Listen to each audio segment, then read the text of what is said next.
what is going on with my hair? Okay. Wow. Wow.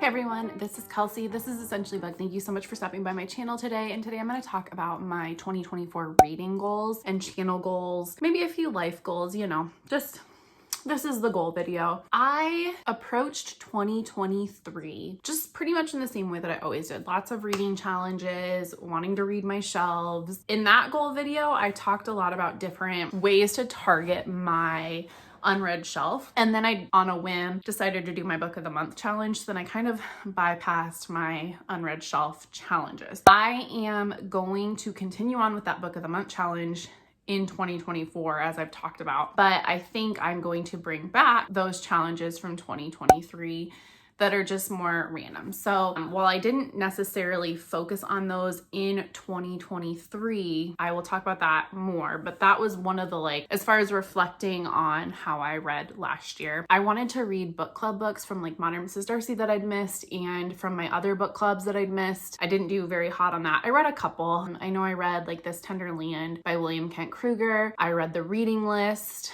and I feel like there was a couple others I read. I still want to go back and, especially for the Modern Mrs. Darcy book club, like figure that out again and try to read those books to continue to like make my membership worth it. So on the lines of that, like Modern Mrs. Darcy, I've been a part of that book club for forever. And one of my reading goals this year is I pay yearly for that. So I really want to make sure that I'm getting my money's worth, and I want to participate in the Modern Mrs. Darcy book club more. So if you're unfamiliar with the Modern Mrs. Darcy book club, it's ran by Anne Bogle, and she has the podcast, What Should I Read Next? And when I was in law school, I didn't read a lot after being very involved in reading on Goodreads in college. And so I was trying to like re-up my reading, rediscover the publishing world, just become a new reader. It felt like just, it was a whole new world because in law school, all I read was law books. And I could finally read for fun again. So Anne Bogle like is who I credit for reinvigorating my reading life. And her book club is all online. If you're looking for a book club to join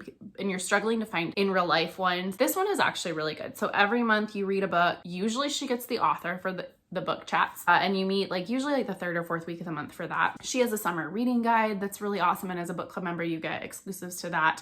There's forums where you can talk books all day long. So if you are on BookTube and you really like the Discord functions that a lot of creators have, the Modern Mrs. Darcy has their own platform, and it's wonderful. There's read-alongs, there's just literally any bookish conversation you could want in this safe space, and it's such a positive environment. So that's a book club I am forever a member of, and I've read so many great books in that book club, and I'm just really excited for whatever 2024 brings for her. So one of my goals is to really get back into that book club. This year I really just did like the reading, the books, and I didn't even do that great. I probably read like half, but I really want to get back into the forums and discuss books with people because there's so much just great discussion in that group, and they do a really great job of catering to all types of readers. I just want to get my money's worth. They also do classes on like Make Me an Expert in Dark Academia. They've done classes on like how book publishing works, how cover design works. They did a class on ghostwriting this month or last month that I listened in on, and it was amazing. So I just want to participate. I think that would be really fun. As far as my in real life book clubs, I'm in 2, and I would like to make sure I read the books every month. So I usually do a good job of that. Usually I am doing better this year. I have 2 in real life book clubs, and in one of them, we read kind of whatever. We tend to read more like literary books, nonfiction, and the discussions are so great. My other book club, they're like my best friends. So we do themed reading. And this year we picked like a word, and then you had to submit a book for that word. And they're like themed. So it was like royalty, big city, stuff like that. So we actually haven't met the last 2 months for the book. We've met for like fun things just because of how life was working out. But in January, we're starting up again with a book. I can't reach it, but it's The Siren. So my goal is to continue to read my in real life book club books and really make the most out of that experience because those are things I really, really value. And then as far as reading challenges, I talked about this in another video, but my reading challenges are very minimal this year. I want to read 120 books. That's the goal I set every year pretty much. Last year I did 100, knowing 120 would be reasonable, and I read 140 basically. So I would like to complete Pop Sugar this year. Like that's probably my ultimate goal. I have the Our Fantasy reading challenge, which I probably will not hit, but I wish I would, because it's like fantasy geared. I've been really into fantasy lately. And then the Lala challenge from Books and Lala, her buzzword-a-thon. So that is reading challenge specific. This isn't a reading challenge per se, because I mean, it is a reading challenge. This is a goal. I want to read my unread shelf like everybody. And I think when I count up all the like advanced audiobooks I've gotten from Libro, NetGalley, and physical and Kindle books, I have like 600 unread books on my TBR, which is wild. So if I could just read 75, because that feels reasonable when I look at the stats of what I've read in past years, it might be like more of a push than what I usually read. Like I might do 50 every year, but I want to get ahead of the books that I acquire. I get a lot of books from publishers that I don't request, and it's a wonderful privilege to have, but I want to read more than I get in a month. And I think 75 books off my shelf would help me do that, and maybe even, you know, get a little bit ahead. That would be awesome. And I'm honestly, like, the books that I'm reading this month, I'm doing a pretty good job, I hope. I do want to get my NetGalley percentage up, and like in January, initially I wasn't gonna read anything, and now I went to the library to return a book, and as always, I walked through the new release section and I picked up 3 romances that I have on NetGalley that are out now, and I'll be able to kind of like read those very quickly. So I'm just gonna try to get my backlog NetGalley tackled as well as the new releases. And I'm still gonna try to figure out that balance. I'm on a requesting ban right now because I do have too many books from NetGalley. I have some auto approvals with publishers, which make it kind of like a no-win situation sometimes, but this will allow me to focus on the books that I already have, is my hope. So I'm trying to not request any more books until I get to that coveted 80%. If you're not aware of NetGalley, it's an ebook reviewing platform. Anybody can make an account. So if you don't have one, you totally can. And really, it's accessible to anybody. You kind of create a profile on there and you can request books. They'll approve books to people with better percentages. Sometimes there's certain publishers, Berkeley, that like I'll never get approved for, but their kind of magical number is they recommend 80%. I'm at like 40%. So, and that's like reviewing, that's the percentage of how many books you have versus how many you've reviewed.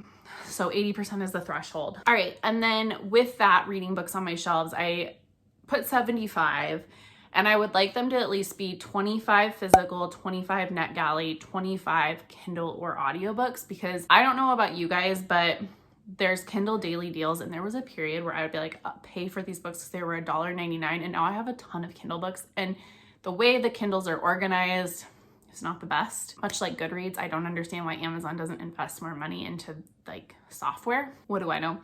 So a lot of books on Kindle get lost in the shuffle. So that's why I want to like specifically target 25 books on my Kindle and audiobooks, because I don't do a ton of audio. And then for like general channel goals, right now I have about 800-ish subscribers. I would like to get to 1,000 subscribers in 2024 and monetize my channel this year, because I do enjoy making this content, but it is intensive. It does take a lot of time. And so monetizing would kind of help that. Like, I'm not looking to be an influencer. I don't think I ever would get to that level, but I would like to make a little bit of income to kind of help compensate for the work I put into this. So I want to monetize that. That will, once I get 1,000 followers, it's still going to be a while because I only have like 2,000 watch hours and you need 4,000. And so monetizing is like an end goal, but that will happen when it happens. I have more specific like content goals that I want to do. So first is I would like to at least do a sprint, reading sprints once a month. And it just is hard because it really depends on bedtime with my toddler, and I go to bed at 10. So like if I'm not doing bedtime, I could do it. It just really depends, because being a 3-year-old parent, if you know, you know, but that's been a holdup for me. Is it just, if my toddler's not happy, nobody's happy, and it just makes it hard. So I need to figure that out and what that will look like. I do have like every other Monday off here or there, so like doing sprints would be fun then, but I just want to do a night sprint because you get more people because people aren't working. And then I want to do reading vlogs based on topics more this year. So like specifically targeting my TBR and trying to read down books. So there will be book of the month vlogs. My goal would be to put up at least one book of the month vlog every month, as well as reading my shelves of some kind. So be that random number generator, my husband picks my books, you guys pick books for me, just things like that. I want to do more targeted reading vlogs that help me read down my shelf. And then I'm toying with doing like either a reading challenge this summer or something. I want to do a reading challenge of some kind that like I share with you guys. I have a few ideas on the back burner, so that would be something I would like to put out into the universe for people to do along with me, and it would probably be geared towards backlists. So reading your shelves backlist type things, because that's really my biggest goal. I would like in a perfect world to say I wouldn't buy more books, but I just know myself that's a really stupid goal for me to make because it's not attainable. It's not a smart. I'm just not going to do that to myself because I do like book subscriptions and I like buying books because it's fun. It makes me feel good. It's fun to support local indie bookstores, especially because I have a really good relationship with a local indie and they mean the world to me. So I do want to support them when I can. And there's certain books coming out this year that I just know I'm gonna buy.